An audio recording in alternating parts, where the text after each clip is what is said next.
Hi, my name is Jim Gibson. Thank you for joining me today on this channel. Very much appreciated. And today I want to talk about certifications. Now, just to give you a little bit of background, if you don't know me, I've been in IT for over 40 years. Started in the Marine Corps, ran a couple companies. The most successful was Nova Voice and Data Systems. CableSupply.com is a spin-off of Nova Voice and Data Systems. That was our website, one of our websites, e-commerce site. But to make a long story short, I've hired a lot of people, a lot of technicians, well over 200. We installed systems all throughout the United States, all 50 states. And so I consider myself somewhat of an expert when it comes to IT training, what people need to know to be successful in IT, things like that. And today we're going to talk about certification. We're not going to talk about college. That's a total different subject. And I'm not going to talk about programming like applications for the iPhone, but we're going to talk about certifications. And how does one start in this industry? What would I be looking for? What is a path, a career path in this industry? And this is a great industry. If you do it right, you can make some decent money. And let's say you're starting out in high school. Okay, that's where we're going to start. Let's say you're a high school senior and you want to get in this industry and you don't have a job as of yet. How do you break into the industry? That's one. Secondly, you might be in the industry already and you're going to say, well, how do I advance in this industry? And so that's the other thing we're going to be talking about today. And the third thing is someone who says, I'm in the industry and I want to start my own business. So we're going to talk about all three of those. And you're going to have to figure out where you are on this pattern of certifications and training that fits best for you personally. So that if you're a high school student, if you're not a high school student, and let's say you're a 45-year-old guy that's been working in a gas station your whole life, a 7-Eleven or something, and you decide you want to get in the IT field. Well, first of all, do you have an interest in computers, computer science, things like that? Do you take apart computers? I'm not talking about gaming, okay? That's a little bit different. I'm talking about the fact that you build your own computers. It's kind of interesting. A person applied one time, and I always remember this one. And he was in his 40s, and people in their 40s, 50s, or even older can get in the industry. But you have to have a love for it to start with, or some sort of interest in it. So I asked this guy, he was interviewing me. I was interviewing him, and I asked him, I said, you want to get in the industry, you're 45 years old, what have you done so far in the 2.5 years you've been unemployed? This is during COVID. And he got all excited. He said, just to let you know, I do work under the table. I paint homes and everything else. I collect lots of money and I collect unemployment and everything else. Well, that just turned me off right there. But I said, no. In particular, you want to get into an IT field. Have you ever taken apart a computer? And he said, no. I was hoping you'd train me. Well, I didn't hire him. Because of his ethics, basically, and I wasn't going to train someone that had no interest in IT because he really didn't have any interest in IT. But let's say you decide you want a new career path. Now, that's a little different, Do you have an interest in IT? That's the first thing. Why do you have an interest in IT? Ask yourself those questions. It may not be the field for you, but there's nothing wrong with saying, hey, IT... I can make some decent money in information technology. I want to go there. Okay, that's fine. But just be honest with yourself if this is something you want to do. So let's start going through some of the certifications. So if you're a high school student and you say, man, IT's for me, so how do you get started in IT? Well, the first thing I would do is I would work on what's called Comptia, Comtia, A+. And it's really basic, but it's really good information. If you're not going into IT, it'd just be a good area for you to learn. But it's going to teach you basic computer technology. That's all it's going to teach you, okay? It's not going to teach you programming. It's just going to teach you components inside of a computer. And it doesn't necessarily mean you have to spend money to get a cert in this area because, frankly, it's nice to see on a resume that you're interested in IT.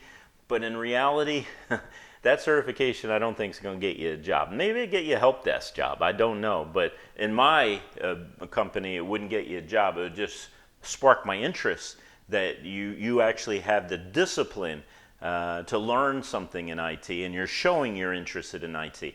See, that's the difference that the guy that showed up after being unemployed for 2.5, 3 years.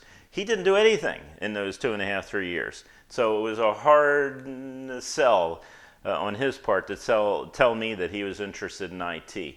But that's where you start. Comptia, A+. So from there's a couple areas you can go into. You know, after you get that basically down, you can go Microsoft, you can go Cisco, you can do other things. But my thought is that if you wanted to work for my company, I would want you to know networking. And in fact, networking is basically the basis of everything. So if you're going to be a network engineer, you really have to know network. If you're going to run an IT company, you better know networking inside and out. And if you want to do more than just basic cabling, Ethernet cabling of a building, which is a totally different subject, but if you want to do more than just that, so if you're a cabler and you want to advance, the first thing you need to do is you need to take a course, in my opinion, Comptia Network Plus. And the Plus system that you see in Comptia is excellent. And that's going to teach you that Network Plus is going to teach you about basic networking. And some of it, last time I looked, it's been a couple of years, some of it's a little bit behind, but it's going to teach you about networks. And that is something you need to know. And that certification does have value. Not a lot, I'm going to be honest with you, not a lot, but it does have value. And so seeing that on a resume would definitely perk up my ears. Even if you're going to come to me as a cabler, knowing networking and getting certified in Network Plus is fantastic.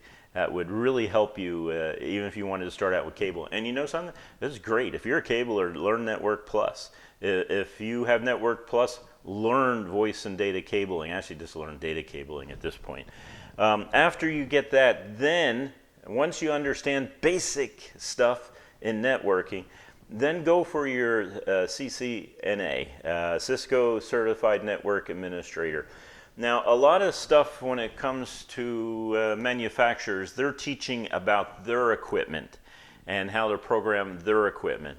Now, the nice thing about Ccna is that it teaches you advanced networking. It teaches you about routers and switches. It teaches you how to set them up. It teaches you how they work. It teaches you the different programming in the router software, things like that, and switch software. It teaches you a little bit, just a little bit, about cybersecurity. And so I think that's an excellent way to really break into the networking world. So if you're in high school and you get a CCNA, man, you are worth gold to me. When you get out of high school, you are absolutely worth a lot. Now, there is a guy who worked for me, is a fantastic employee. He came to me and he just passed his CCNA. And I remember interviewing him. And I don't know how old he was, but he looked like at the time he was 17, 18 years old, maybe 18. He looked like he was closer to 17. And he came and he showed me his certification. He said, I just passed my CCNA. I wonder if you would hire me. And I said, you know, what I really need is CCNA voice. And I did that just because I didn't think I could employ him, to be honest with you, at his age. Come back when you get your CCNA voice. I would say within 6 weeks he was back. He laid the certificate in front of me. He says, now I am certified in CCNA voice. He's valuable to me. And he's valuable to me for two reasons. First of all, that he has the technology. He studied the technology enough to pass that exam. Not an easy exam, by the way, but he passed. And that was fantastic that he did that. And so that showed me one thing. Secondly, you know how many people I had working for me that would come to me and say, hey, Jim, I would like a raise. And I would say, okay, here is a self-study book. Take your test in CCNA, and when you get a CCNA, I'll give you a raise. And you know how many people took me up on that? Maybe one, and that was it. So I learned a lesson a long time ago that I need to hire people who are interested and actually demonstrated enough discipline and desire to be in the IT field that they would actually take and pass the exam. I'd even pay for the exam if you passed it. So very few people took me up on that. So Ccna, Cisco Certified Network Administrator, is a fantastic certification. It really gives you a ton of practical experience. You know, subnetting, things like that, things that you really need to know if you're in IT. Okay, a lot of people say, well, you know, I got subnetting, calculator, I don't need that. I got a ton of experience in IT. Well, you know something? A lot of people have a ton of experience in IT, okay? But prove it. Get your certification. And I'll tell you why that's important. Because if there's a problem, you're out in the customer location and you're trying to troubleshoot something, and then the customer sees you and turns around and says, I don't think this guy knows what he's talking about. I don't think he knows anything about my system. He should have had this programmed in a half hour, and he's still screwing around trying to troubleshoot it. And then they call me as a business owner and they say, Jim, I'm not going to pay for this. This guy is not a professional. He doesn't know what he's doing. So, you know, send me a professional and do not charge me for this. Well, I can turn around and say, no, excuse me. He's factory certified. He's passed a very difficult exam called Ccna. That is, very few people have that. So if he's troubleshooting and can't find the problem, he does have support here at my business to help him. But on top of that, he knows what he's doing. And yes, I will be charging you. And usually that solves the problem with a customer. Don't have the certification, and you're just a good old guy that has kind of figured it out on your own, type of thing. Yeah, maybe you're really good at it. Well, if you're really good at it, get the darn certification and prove it, okay? And you want to move ahead, maybe get a job at a different company or something. Then you're going to have experience and the certification, and that's wonderful. Get the cert.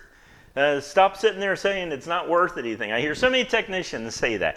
Well, those certifications, well, I got the experience. Please, knock it off.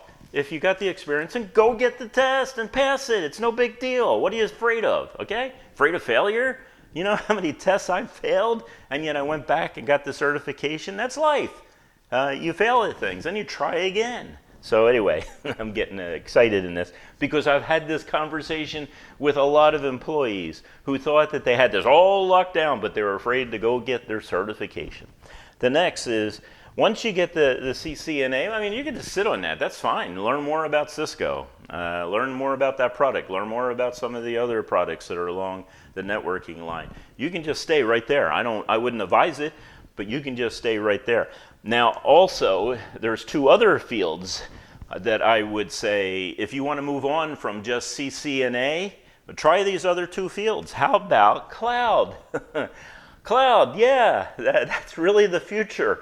You know, Microsoft has determined that they no longer are going to support the different Microsoft certifications that were out for years, for decades. MCSA, MCSE, what is it? Microsoft Systems Engineer. Yes, MCSE. You know, people come in and say, I'm a Microsoft Systems Engineer, but they know nothing about networking. They just know about servers, which is great. You need them in a business. But the bottom line is Microsoft doesn't support that anymore. And the reason why is they want everyone to move to the cloud. And when we talk about the cloud, I don't know if you know, you ever see a product life cycle where things start out really low and then they go up and they go up and they go up and then they go back down. If you want to really be profitable, if you want to make money at anything profit-wise, if you want to, as an employee, get ahead and make more money than other people, you got to catch the curve when it's on the way up, not when it's on the way down.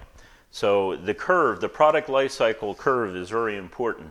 And right now, the product life cycle curve for people who are Microsoft Systems engineers is kind of like on this level, going down. You want to be on the cloud side, which is going up. It's still going up. People are going to move to the cloud. Fortune 500 companies, all of them are there. It's great for mom and pop. So we can talk about the cloud some other day, and I'm sure I'll get a ton of hate mail on this. But cloud is the future.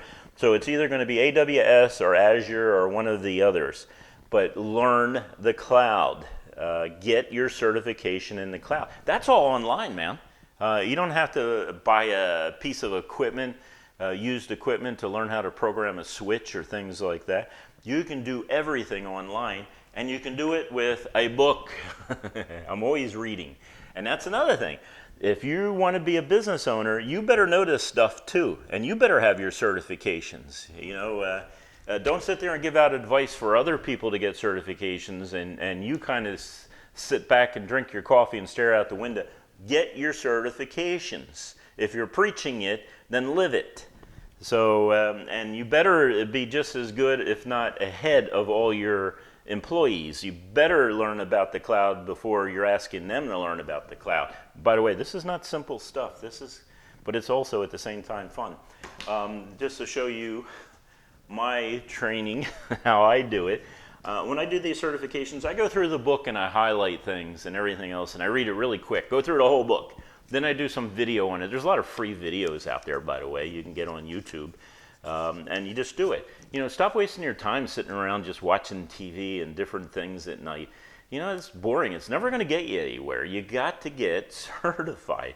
But one of the things I do is I do my 3x5 cards. And so every day I go through my 3x5 cards. And in fact, I'm already a CISSP. And so I also do cards, a review of my cards, even though I got the certification. So I still keep them with me. I'm there at the doctor's office waiting for him. They get upset if you're not there on time, but then they let you sit there for a half hour, at the doctor's, the dentist, whatever, some sort of boring event, everything else. I always keep something like this in my pocket so I can go through my flashcards. I make my own flashcards because that helps me remember what I need to do. So everything I'm telling you today is from experience. So this is my flashcards that I keep with me all the time. And I'm still going through AWS certification. I must have read that book about 5 times already. But to make a long story short, learn AWS. It's the biggest one out there. Azure is fantastic and has a lot of support out there for it, everything else. Now I'm still in the cloud thing. So if you're interested in the cloud, AWS, Azure, and by the way, AWS has like 5 or 6, 10 certifications, and I should have counted them before I started this video, but there's a lot of things you can do there. It pays well. Remember, it's on the upside of the product curve, so you always want to be on the upside of the product curve. Once you hit the top, start going down, go find another product, go find another area. Once you're there, then I would recommend you learn Linux systems and network or servers and stuff like that, just because it fits well when it comes to AWS, when it comes to, well, maybe not Azure, because Azure is going to push Microsoft products. So that's what's one field. Now from there, if you want to really move on there, you go with Certified Cloud Security Professional. Now, Certified Cloud Security Professional is part of an organization called ISC Squared. And if you want to go to their website, it's isc2.org. And it's a great organization and everything else. I would not recommend people learning cybersecurity before you know networking. You got to know networking first before you do cybersecurity. But in this case, cybersecurity, CCSP, Certified Cloud Security Professional. And that will help you in the cloud if you want to make the cloud your future. And that the cloud is the future. At least I see it for the next 20 years, if not more. The next is, how about just security overall? I am also not only a CCSP, I'm also CISSP, Certified Information Systems Security Professional. And that is also part of the ISC Square organization. And that is the leader. I don't care what you say in any other field. ISC Squared, which is, again, the website isc2.org, is the leader when it comes to cybersecurity. And it is a very difficult certification to get. When I took the certification, it was a 6-hour exam with no break. You got no break. You were there for 6 hours, and you need to take that test. And it was a very expensive test. At that point, I think it was well over $600. And so I determined I was not going to spend another $600. I was going to make sure I passed that test the first time, and I did. So when it comes to security, And that's a field all into itself. Again, you're still going to need that Network Plus. You're still going to need that CCNA. It's still going to help you. It'd be great if you knew cabling, but at this point, cabling's not that important when it comes to cybersecurity. So my first certification in cybersecurity needs to be Security Plus. That's going to give you the big background in cybersecurity. And then after that, go for your CISSP. So if you're in the cloud, cybersecurity is going to be CCSP. If you're overall just cybersecurity in all the other areas, including the cloud, you're going to have CISSP. I know a lot of acronyms there, but you can look them up on the internet. Look at ISC Square. ISC2.org will really get you through that. So there are career paths that you can take. I'm not talking about web design. I'm not talking about software development. I'm not talking about any other area except networking. How to network, how to be of value to a company.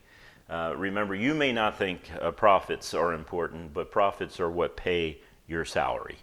And the more valuable you are, the more your company can benefit from your certifications, can at the same time possibly even charge more for you. And it's not evil that certifications are very necessary in the IT field. And so realize that for the rest of your life, if you're going to be in IT, you really need to be doing study, self-study, certifications, things like that. Even now that I've had my CISSP for 5-6 years plus, I'm still taking courses in cybersecurity. I'm still learning. I'm still working on the latest one I'm working on is open source intel. I think it's like really fascinating. So you're always going to be learning something new. You can't sit on knowledge, because knowledge changes and develops, especially in this field. Again, this is Jim Gibson. Thank you for watching my video. Very much appreciate. If this has been of benefit to you, give me a thumbs up and also subscribe. If it's not, then don't give me a thumbs up and subscribe. But please, if you've learned something today, I would really appreciate if you would subscribe. Again, have a wonderful day, and text me if you have any questions.